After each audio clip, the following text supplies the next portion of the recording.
Capítulo 9. Asisto a la peor reunión de familia de mi vida. Annabeth se ofreció para ir a investigar ella sola, ya que tenía la gorra de invisibilidad, pero la convencí de que era demasiado peligroso. O íbamos todos juntos o no iba nadie. ¡Nadie!, votó Tyson. ¡Por favor! Al final nos acompañó, aunque comiéndose las enormes uñas de puros nervios. Nos detuvimos en el camarote un momento para recoger nuestras cosas. Pasara lo que pasase, no pensábamos quedarnos otra noche a bordo de aquel crucero lleno de zombies, por más que tuviesen un bingo de $1,000,000. Comprobé que llevaba a contracorriente en el bolsillo y que las vitaminas y el termo de Hermes estaban a mano en mi petate. No quería que Tyson cargara con todo, pero él insistió y Annabeth me dijo que no me preocupara. Tyson podía cargar 3 petates al hombro con la misma facilidad con que yo llevaría una mochila. Nos deslizamos por los pasillos hacia la suite del almirantazgo, siguiendo los planos de «Usted está aquí», que había por todo el barco. Annabeth iba delante, invisible, explorando el terreno. Nos escondíamos siempre que pasaba alguien, pero la mayoría de la gente que vimos eran pasajeros con ojos de zombie.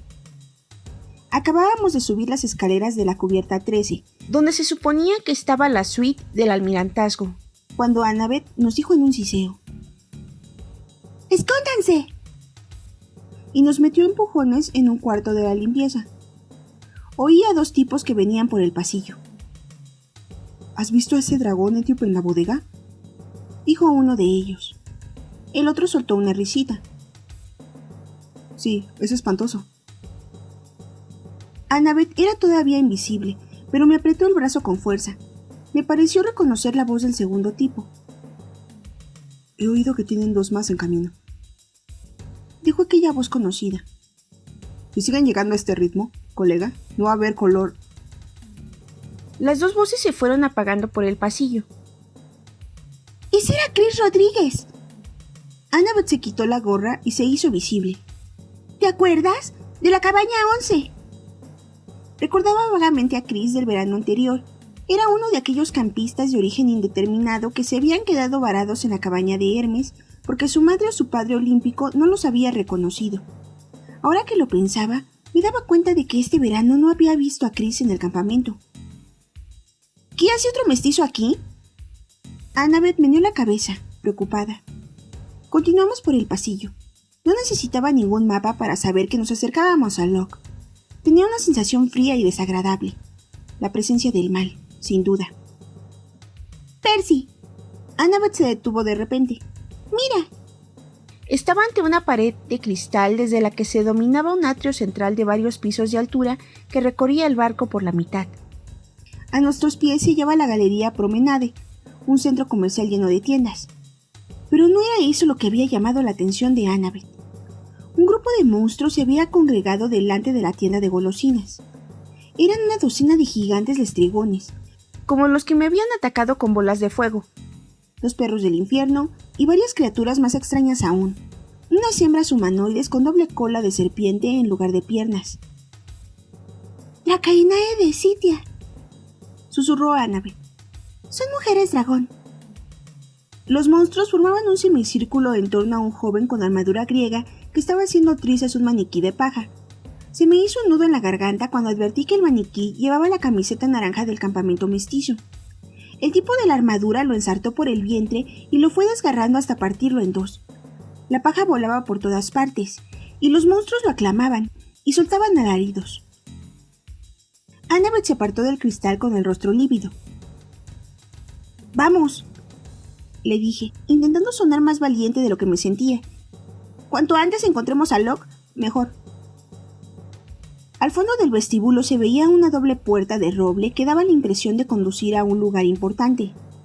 Cuando estábamos a unos 10 metros, Tyson se detuvo. «¡Voces dentro!».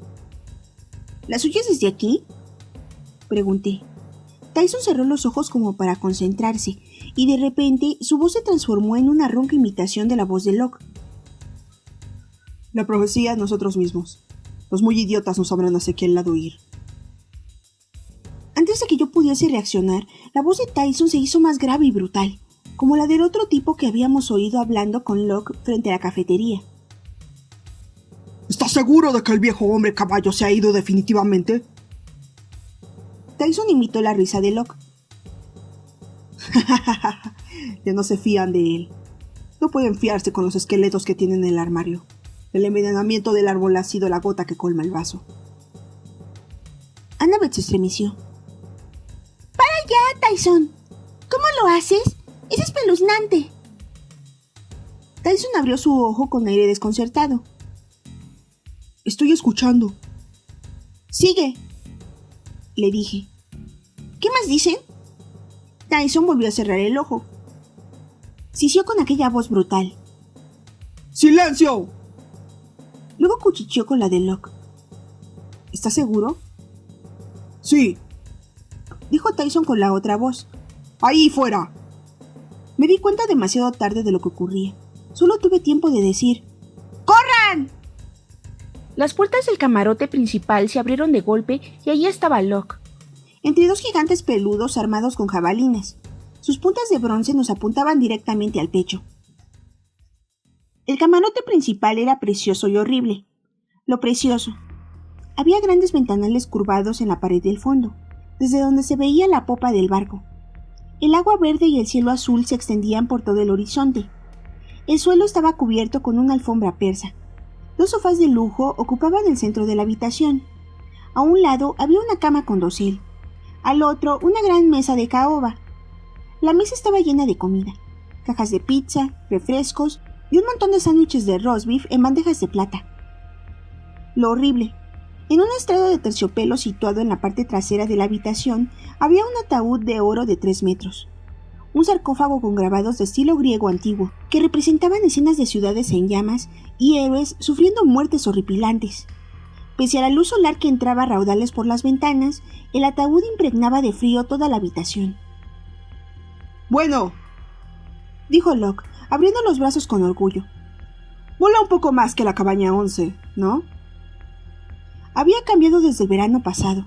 En lugar de bermudas y camiseta, llevaba una camisa abotonada, pantalones caqui y mocasines de piel. El pelo rubio rojizo, antes siempre alborotado, lo llevaba ahora muy corto. Parecía un modelo masculino malvado, mostrando cómo vestirían aquel año en Harvard los granujas de moda. Aún tenía la cicatriz debajo del ojo, una línea dentada blanca que le había quedado de su combate con un dragón. Y apoyado en el sofá reposaba Backbiter, su espada mágica, que despedía un raro destello con aquella afiladísima hoja. Mitad acero, mitad bronce celestial, capaz de matar tanto a los mortales como a los monstruos. «Siéntense», dijo. Hizo un ademán con la mano y 3 sillas de la mesa se deslizaron hasta el centro de la habitación. Ninguno de nosotros se sentó. Los grandiosos amigos de Locke seguían apuntándonos con sus jabalinas. Parecían gemelos, pero no eran humanos. Debían de medir unos 2,5 metros, y la única ropa que llevaban eran unos tejanos. Seguramente porque su enorme caja torácica ya estaba cubierta con un espeso pelaje marrón. Tenían garras en lugar de manos. Sus pies parecían pezuñas y sus narices, hocicos. En cuanto a sus dientes, todos eran colmillos afilados. «Vayamos a darles los míos», dijo Locke en tono salamero. «Estos son mis ayudantes, Agrus y Orellus. Es posible que ya hayáis oído hablar de ellos». No dije nada. Lo que me asustaba no eran los 2 osos gemelos, pese a las jabalinas con que me apuntaban. Me había imaginado muchas veces que volvía a encontrarme a Locke, después de que intentara matarme el verano anterior. Me veía a mí mismo plantándole cara con audacia y desafiándolo a un duelo. Pero ahora que nos encontrábamos cara a cara, apenas podía impedir que me temblaran las manos. ¿No conocéis la historia de Agrus y Orellus?, nos preguntó. Su madre. Bueno, es una triste historia, la verdad. Afrodita le ordenó que se enamorase. La joven se negó y corrió a Artemisa para suplicarle que la ayudara.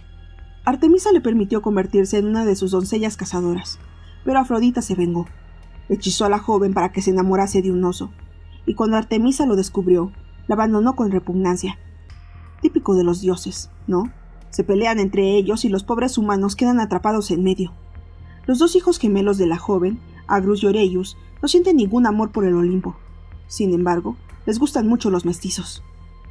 Para almorzar, gruñó Agrius. Su voz áspera y brutal era la que antes había oído hablando con Locke. Su hermano Leius se echó a reír mientras se relamía los labios rodeados de pelo. ¡Ja, ja, ja, ja! Continuó riendo como si le hubiera entrado un ataque de asma, hasta que Locke y Agrius lo miraron fijamente. ¡Cierra la boca, idiota!, gritó Agrius. ¡Aplícate tú mismo el castigo! Orellos se puso a lloriquear. Se dirigió penosamente a un rincón, se desplomó sobre un taburete y empezó a golpearse la frente con la mesa de caoba. Las bandejas de plata brincaban a cada golpe. Locke se comportaba como si todo aquello fuese de lo más normal. Se acomodó en un sofá y apoyó los pies en la mesilla de café. Bueno, Percy, hemos permitido que sobrevivieras un año más. Espero que estés agradecido. ¿Qué tal tu madre? ¿Y el colegio? Has envenenado el árbol de Thalia. Él suspiró. Directo al grano, ¿eh? Está bien. Por supuesto que envenené el árbol. ¿Y qué? ¿Cómo te atreviste? Annabeth parecía tan furiosa que creí que iba a explotar. ¡Thalia te salvó la vida! ¡Nuestras vidas! ¿Cómo has podido profanarla? ¡Yo no la he profanado!, replicó Locke. Fueron los dioses quienes la profanaron, Annabeth. Si Thalia estuviese viva, se pondría de mi lado. ¡Mentiroso! Si supieras lo que se avecina, entenderías. Lo que entiendo es que quieres destruir el campamento, gritó. ¡Eres un monstruo! Locke meneó la cabeza. Los dioses te han cegado. ¿No puedes imaginarte un mundo sin ellos, Annabeth? ¿De qué sirve toda esa historia antigua que estudias? 3000 años de lastre. Occidente está podrido hasta la médula. Tiene que ser destruido. ¡Únete a mí! Podremos volver a construir el mundo partiendo de cero. Y podríamos utilizar tu inteligencia, Annabeth. Será porque tú no tienes ninguna. Él entornó los ojos. Te conozco, Annabeth. Te mereces algo mejor que participar en una búsqueda inútil para salvar el campamento. La colina mestiza será arrasada por los monstruos antes de un mes. Los héroes que sobrevivan no tendrán otra alternativa que unirse a nosotros o ser perseguidos hasta su completa extinción. ¿De verdad quieres quedarte en el equipo perdedor? ¿Con semejante compañía?, añadió, señalando a Tyson. ¡Ten cuidado!, dije. Viajando con un cíclope, prosiguió en tono de reproche. ¿Y tú hablas de profanar la memoria de Thalia? Me sorprendes, Annabeth, que tú precisamente... ¡Para ya!, gritó ella. No sabía a qué se refería Locke, pero Annabeth había escondido la cabeza entre las manos, como a punto de llorar. ¡Déjala en paz!, dije. ¡Y no te metas con Tyson! Locke se echó a reír. Ah, sí, ya me he enterado. Tu padre lo ha reconocido. Debí demostrar mi sorpresa, porque él sonrió. Sí, Percy, estoy enterado de todo. Y también de vuestro plan para encontrar el vellocino de oro. ¿Cómo eran las coordenadas? 30, 31, 75, 12. Ya ves, aún me quedan amigos en el campamento que me mantienen informado. Espías, querrás decir. Él se encogió de hombros. ¿Cuántas ofensas de tu padre estás dispuesto a soportar, Percy? ¿Te parece que ha sido agradecido contigo? ¿Crees que Poseidón se preocupa más por ti de lo que se preocupa por este monstruo? Tyson apretó los puños y emitió un ruido sordo con la garganta. Locke ahogó una risita. Los dioses te están utilizando de mala manera, Percy. ¿Tienes idea de lo que te espera si llegas a cumplir los 16 años? ¿Nunca te ha explicado Quirón la profecía? Lo que yo quería era provocarlo y desafiarlo, pero, como de costumbre, él sabía pillarme desprevenido. ¿Si llegaba a cumplir los 16? Yo sabía que el oráculo le había hecho una profecía a Quirón muchos años atrás, y que una parte de esa profecía tenía que ver conmigo. ¿Pero qué quería decir aquello de si llegaba a cumplir los 16? No sonaba nada bien. Sé lo que necesito saber, logré decir. Como por ejemplo, ¿quiénes son mis enemigos? Entonces es que eres tonto. Tyson aplastó la silla más cercana y la convirtió en un montón de astillas. ¡Percy no es tonto! Antes de que yo pudiese pararlo, Tyson arremetió contra Locke. Lanzó los puños hacia su rostro. Un par de golpes capaces de agujerear una plancha de titanio. Pero los osos gemelos se interpusieron antes del impacto. Cada uno atrapó un brazo de Tyson y lo detuvo en seco. Luego le dieron un buen empujón y lo mandaron al suelo alfombrado con tanta fuerza que retumbó la cubierta entera. ¡Qué pena de cíclope!, dijo Locke. Por lo visto, mis dos osos juntos son demasiado para él. Quizá debería permitirles que... ¡Locke!, me interrumpí. ¡Escucha! ¡Tu padre nos ha enviado! Su cara enrojeció. ¡No te atrevas a mencionarlo siquiera! Nos dijo que tomáramos este barco. Yo creí que era solo un medio de transporte, pero en realidad nos ha enviado aquí para que te encontráramos. Me dijo que no piensa renunciar a ti, por muy enfadado que estés. ¿Enfadado?, rugió Locke. ¿Renunciar a mí? Él me abandonó, Percy, y yo quiero destruir el Olimpo. Triturar cada trono hasta convertirlo en escombros. Dile a Hermes que eso es lo que va a ocurrir. Cada vez que se nos une un mestizo, los olímpicos se vuelven más débiles. Y nosotros más fuertes. Él se vuelve más fuerte. Señaló el sarcófago de oro. Aquella caja me ponía carne de gallina, pero hacía lo posible por disimular. ¿Ah, sí?, pregunté. ¿Y qué tiene de especial? Entonces se me ocurrió lo que podía ver en el interior del sarcófago. La temperatura en la habitación pareció descender de golpe 20 grados. ¡Guau! ¿No querrás decir? Se está reagrupando, dijo Locke, poco a poco. Estamos extrayendo su fuerza vital del abismo.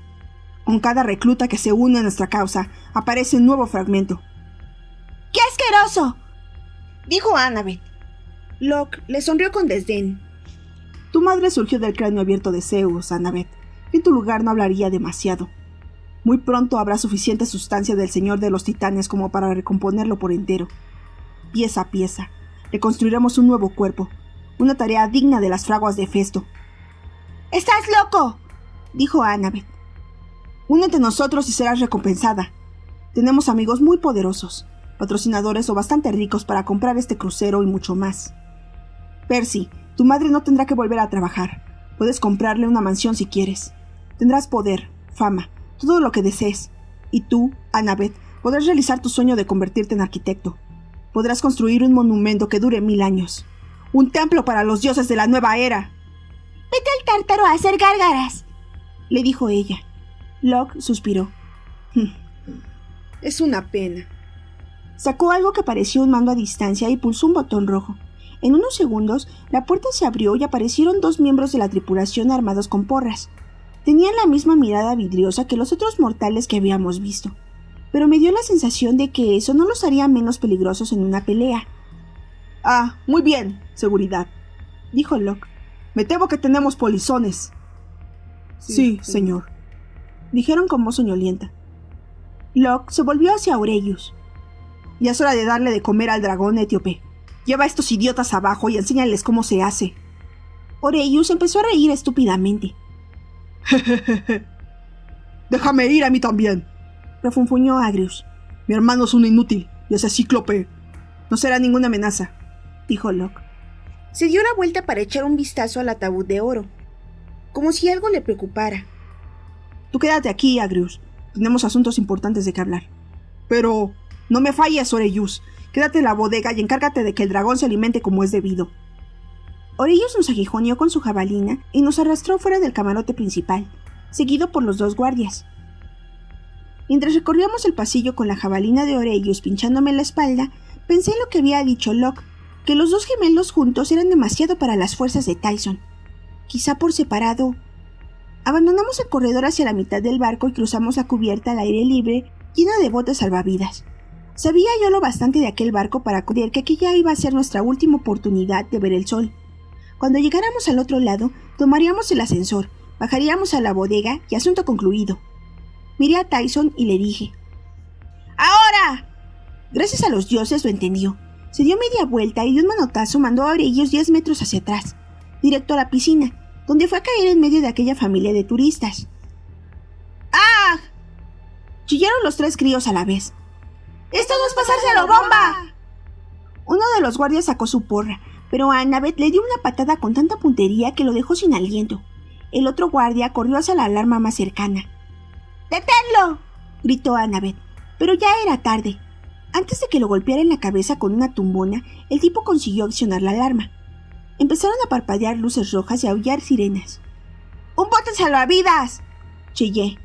Corrimos al más cercano. Cuando logramos quitarle la cubierta, había ya un montón de monstruos y guardias pululando por la cubierta y empujando a los turistas y camareros.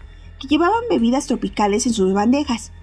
Un tipo con armadura griega sacó su espada y arremetió contra nosotros, pero resbaló en un charco de piña colada.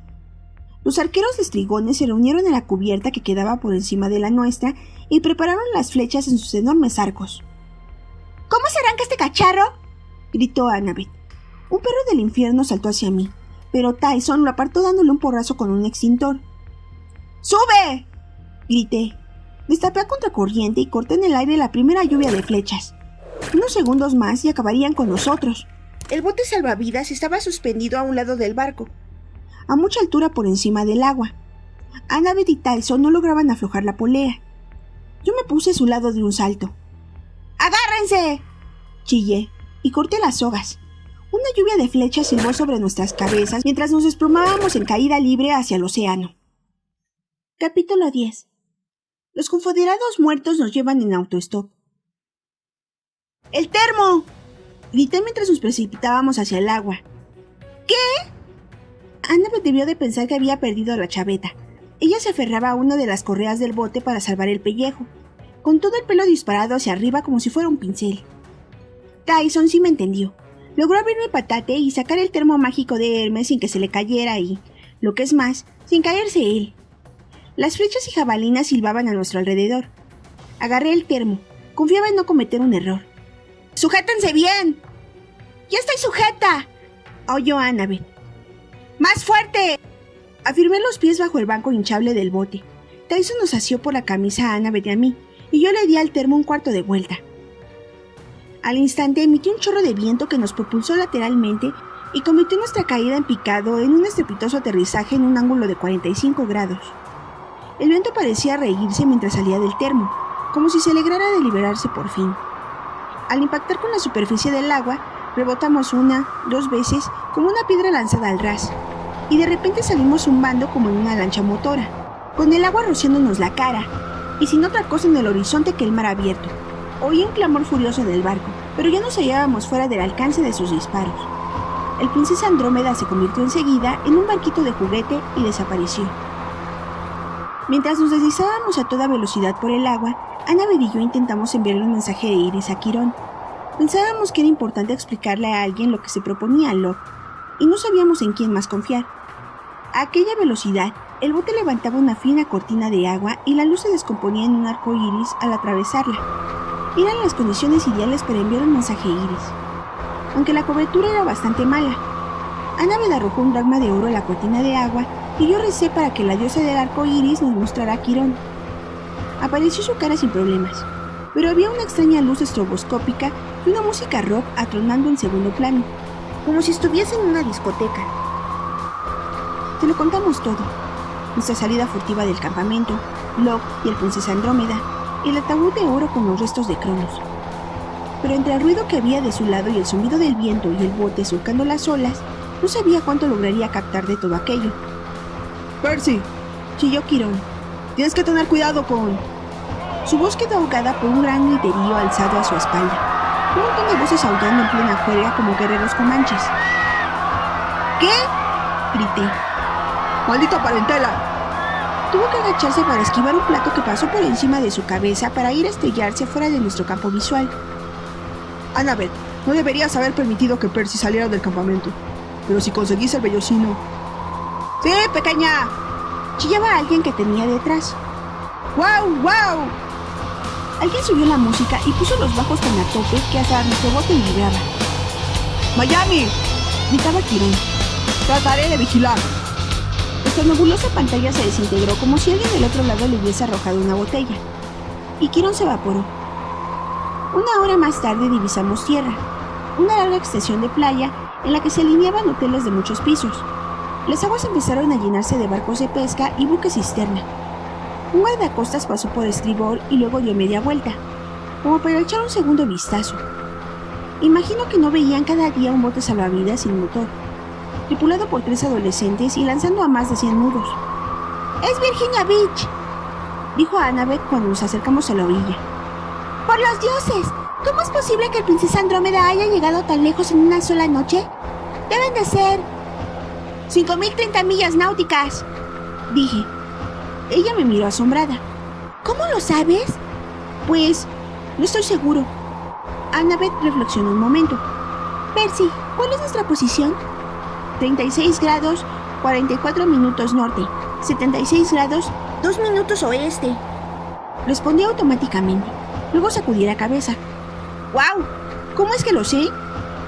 Por tu padre, dedujo Annabeth. Cuando estás en el mar, posees una orientación perfecta. Es genial. Yo no estaba tan seguro. No quería convertirme en un GPS humano, pero antes de que pudiera decir nada, Tyson me dio unos golpecitos en el hombro. ¡Bien de bote! Me di la vuelta.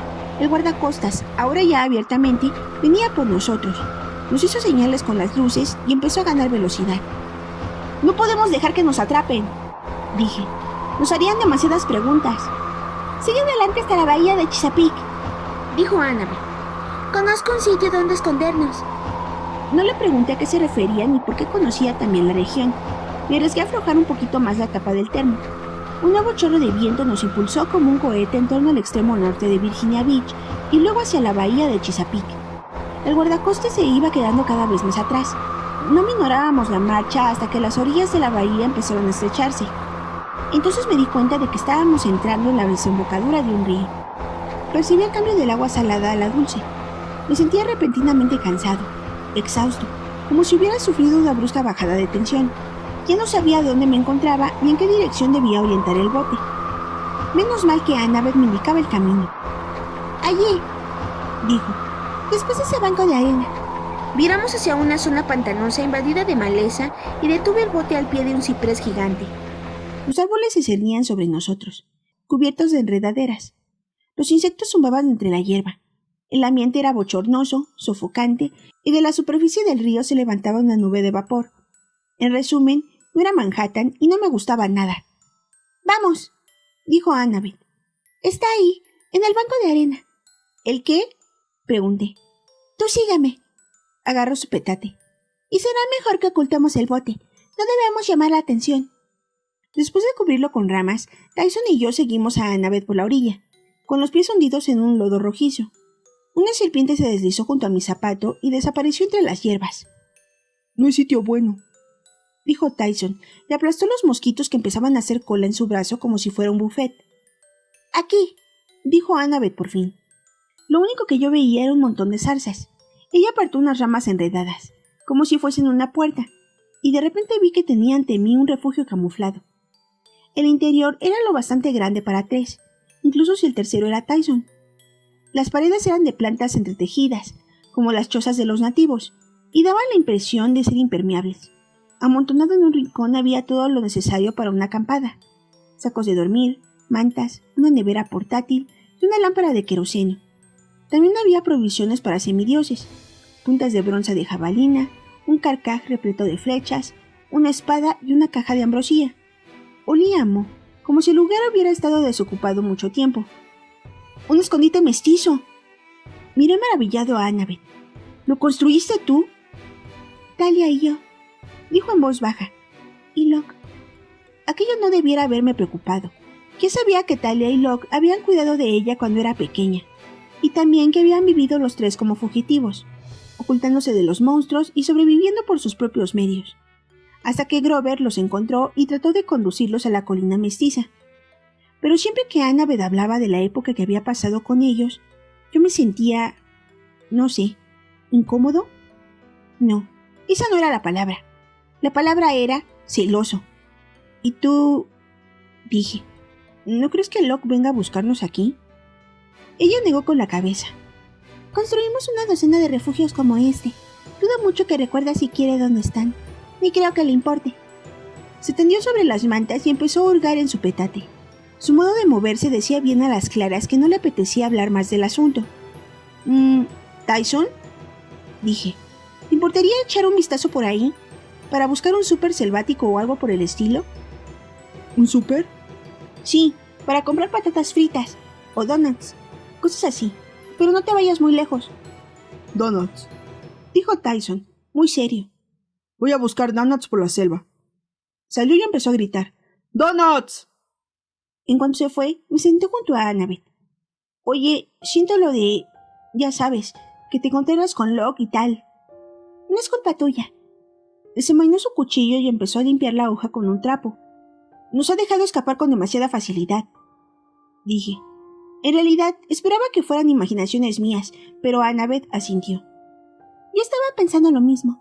Eso que le oímos decir sobre una jugada y también lo de morderán el anzuelo, me parece que hablaba de nosotros. ¿El vellocino es el anzuelo o Grover?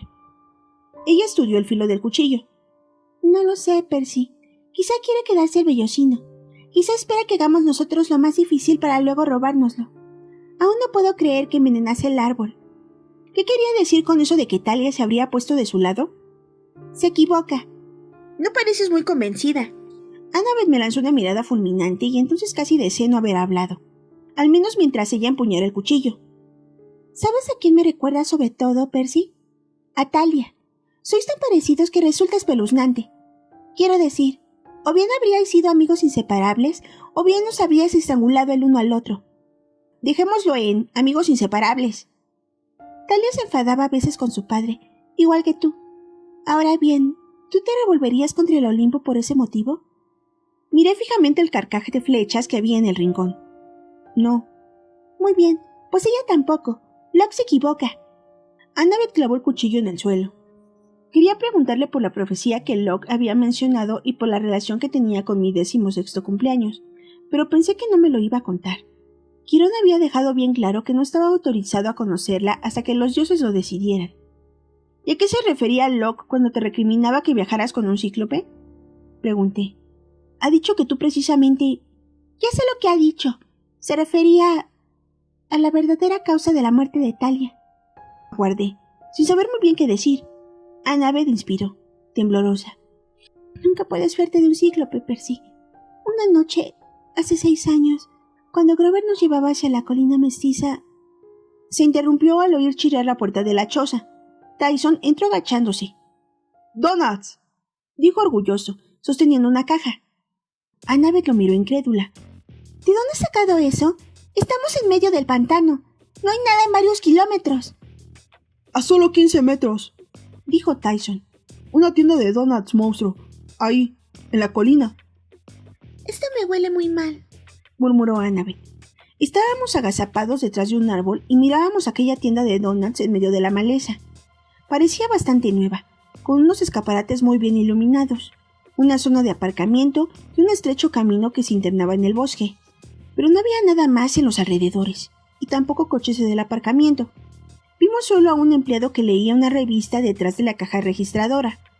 El letrero de la marquesina, con unas enormes letras negras que incluso yo podía descifrar, ponía «Donuts, monstruo». Un ogro de TVO le estaba dando un mordisco a la última O. El sitio olía muy bien. Nos llegaba el típico aroma de donuts de chocolate recién hechos. «Esto no debería estar aquí», susurró Annabeth. «Hay algo que no encaja». «Es solo una tienda de donuts», dije. «Shh. ¿Por qué cuchicheas? Tyson ha entrado y ha comprado una docena, y no le ha pasado nada». «Él es un monstruo». «Venga ya, Annabeth. Donuts monstruo no significa que sean solo para monstruos. Es una cadena. En Nueva York hay varios». «Una cadena», repitió ella. ¿Y no te resulta extraño que aparezca un local así inmediatamente después de pedirle a Tyson que fuera a buscar donuts? Aquí, en medio del pantano. Pensé en ello. Sí parecía un poquito raro, pero bueno. Las tiendas de donuts no ocupaban un puesto muy destacado en mi lista de amenazas siniestras. «Podría ser una guarida», dijo Annabeth. Tyson soltó un gemido. No creo que entendiese a Annabeth más de lo que yo la entendía, que no era mucho, pero su tono había conseguido ponerlo nervioso. Se había zampado media docena de donuts de la caja y tenía la boca embadurnada de azúcar. ¿Una guarida para qué?, pregunté. ¿Nunca te has preguntado por qué proliferan tan deprisa las tiendas que funcionan como una franquicia?, repuso. Un día no hay nada y al otro día, ¡zas!, aparece una hamburguesería o un café o lo que sea. Primero un local, luego 2, 4. Réplicas exactas diseminándose por todo el país. Pues nunca lo había pensado. Percy, si algunas cadenas se multiplican a tanta velocidad, es porque sus sucursales están conectadas de un modo mágico a la fuerza vital de un monstruo. Algunos hijos de Hermes se las ingeniaron para hacerlo en la década de 1950. Crearon Se quedó petrificada. ¿Qué? Pregunté. ¿Qué criaron? No hagas movimientos bruscos, dijo como si su vida dependiera de ello. Muy despacio. Date la vuelta. Entonces lo oí. Una especie de roce, como de algo enorme arrastrándose entre el follaje. Me di la vuelta y vi una cosa del tamaño de un rinoceronte deslizándose entre las sombras de los árboles. Potente silbido y su mitad delantera se retorcía en todas direcciones. Al principio no entendí lo que veía. Luego comprendí que aquella cosa tenía múltiples cuellos, al menos 7, cada uno rematado con una sibilante cabeza de reptil. Tenía la piel curtida y debajo de cada cuello lucía un babero de plástico con una leyenda. «Soy el monstruo de los Donald». Saqué mi bolígrafo, pero Annabeth me sostuvo la mirada y me transmitió una silenciosa advertencia. «Todavía no». Capté el mensaje. Muchos monstruos tienen una vista desastrosa. Era posible que aquella hidra pasara de largo, pero si destapaba la espada, el brillo del bronce llamaría su atención. Aguardamos. La hidra estaba a menos de 1 metro. Parecía husmear el terreno y los árboles como si buscara algo. Luego advertí que 2 cabezas estaban desgarrando un trozo de luna amarilla. Uno de nuestros petates. Aquella cosa había estado ya en nuestro refugio. Estaba siguiendo nuestro rastro. Me palpitaba el corazón. En el campamento ya había visto una cabeza de hidra disecada, pero aquello no me había preparado en absoluto para enfrentarme con una de verdad. Cada cabeza tenía forma de diamante, como las serpientes de cascabel, pero en la boca contaba con una doble hilera de dientes de tiburón. Tyson temblaba, dio un paso atrás y partió sin querer una ramita. Al instante, las 7 cabezas se volvieron silbando hacia nosotros. ¡Dispérsense!, gritó Annabeth, y se lanzó hacia la derecha. Yo rodeé hacia la izquierda. Una cabeza de la hidra escupió un chorro de líquido verde que pasó junto a mi hombro y acabó rociando un olmo. El tronco empezó a echar humo y desintegrarse. El árbol entero se venía abajo sobre Tyson, que no se había movido de su sitio y permanecía paralizado frente al monstruo. ¡Tyson!, le hice un placaje con todas mis fuerzas y logré derribarlo justo cuando la hidra se lanzaba sobre él. El árbol se desplomó con un estrépito sobre 2 cabezas. La bestia retrocedió, dando tumbos. Liberó de un tirón sus cabezas atrapadas y gimió enfurecida. Le escupió ácido al árbol, con las 7 cabezas a la vez, y el tronco se disolvió hasta convertirse en un humeante charco de desperdicios. ¡Muévete!, le dije a Tyson. Me hice a un lado y destapé a contracorriente con la esperanza de desviar la atención del monstruo. Funcionó. La visión del bronce celestial resulta odiosa para la mayoría de los monstruos. En cuanto apareció la hoja resplandeciente de mi espada, la hidra se abalanzó hacia ella con todas sus cabezas, silbando y mostrando los dientes. La buena noticia era que Tyson estaba fuera de peligro por el momento. La mala era que yo estaba a punto de disolverme en un charco de materia viscosa. Una cabeza hizo amago de morderme. Sin pensarlo, enarbolé la espada. ¡No!, aulló Annabeth. Demasiado tarde, le rebané limpiamente la cabeza, que rodó sobre la hierba y dejó en su lugar un muñón palpitante. Un muñón que enseguida dejó de sangrar y empezó a hincharse como un balón. En cuestión de segundos, el cuello cercenado se ramificó en otros 2, y cada uno creció hasta convertirse en una nueva cabeza. Ahora tenía ante mí a una hidra de 8 cabezas. ¡Percy!, me regañó Annabeth. «Acabas de abrir en alguna parte otra sucursal de Donuts, monstruo». Esquivé otro chorro de ácido. «Estoy a punto de morir y eso es lo único que te preocupa. ¿Cómo podemos acabar con ella?» «¡Con fuego!», gritó Annabeth. «¡Necesitamos fuego!». En cuanto lo dijo, recordé la historia. Las cabezas de la hidra solo dejarían de multiplicarse si quemábamos los muñones antes de que volvieran a crecer. Eso, al menos, era lo que Hércules había hecho, pero nosotros no teníamos fuego. Retrocedí hacia el río. La bestia me siguió. Annabeth se movió hacia mi izquierda e intentó distraer una de sus cabezas, manteniendo a raya aquellos dientes afiladísimos con su cuchillo, pero otra cabeza se abalanzó de lado sobre ella y la derribó en el lodo. ¡No lastimes a mis amigos! Tyson se lanzó a la carga y se interpuso entre la hidra y Annabeth. Mientras ella se incorporaba de nuevo, Tyson empezó a porrear con los puños las 8 cabezas a una velocidad increíble, pero ni siquiera Tyson podría detenerlas por mucho tiempo. Retrocedíamos poco a poco, esquivando chorros de ácido y desviando las acometidas de las cabezas sin cercenarlas, pero era consciente de que no hacíamos más que aplazar una muerte segura. Al final cometeríamos un error y aquella cosa nos mataría a los tres. Entonces oí un ruido extraño, un chuc, chuc, chuc, que al principio tomé por los latidos de mi corazón. Sonaba con tanta fuerza que hacía temblar la orilla del río. ¿Qué es ese ruido?, gritó Annabeth, sin quitar los ojos de la hidra. Motor de vapor, dijo Tyson. ¿Qué? Me agaché y la hidra escupió su ácido por encima de mi cabeza. Entonces, del río que teníamos a nuestra espalda, nos llegó una voz femenina muy conocida. ¡Allí! ¡Preparar la batería del 32!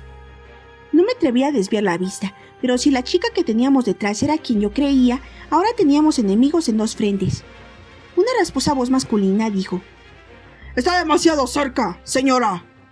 ¡Malditos héroes!, dijo la chica. ¡Avante a todo vapor! ¡Sí, señora! ¡Fuego a discreción, capitán! Annabeth entendió lo que iba a ocurrir una fracción de segundo antes que yo. ¡Al suelo!, gritó, y nos tiramos boca abajo justo cuando la explosión surgía del río y sacudía la tierra. ¡Bum!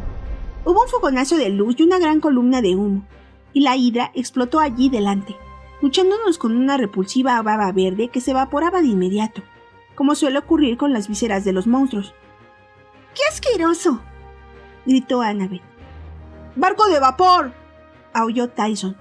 Me puse de pie, tosiendo aún por la nube de pólvora que seguía flotando junto a la orilla. Ante nosotros, resoplando penosamente, bajaba por el río el barco más extraño que he visto en mi vida. Navegaba muy hundido en el agua, como un submarino, y la cubierta era de hierro. En el centro había una torreta de forma trapezoidal, con troneras a ambos lados para los cañones. Una bandera ondeaba encima, un jabalí salvaje y una lanza en un campo rojo de sangre. La cubierta estaba llena de zombis con uniforme gris, soldados muertos con una piel brillante que les recubría el cráneo solo en parte, como los espíritus demoníacos que había visto en el inframundo montando guardia ante el palacio de Hades. Era un acorazado, un barco de la Guerra de Secesión. Conseguí descifrar su nombre, escrito junto a la prueba con letras mohosas: CSS Birmingham. De pie junto al cañón humeante que por muy poco no había acabado con nosotros, estaba Clarice con la armadura griega de combate. ¡Pingados!, dijo con una sonrisa sarcástica. Aunque supongo que debo rescatarlos. Venga, suban a bordo.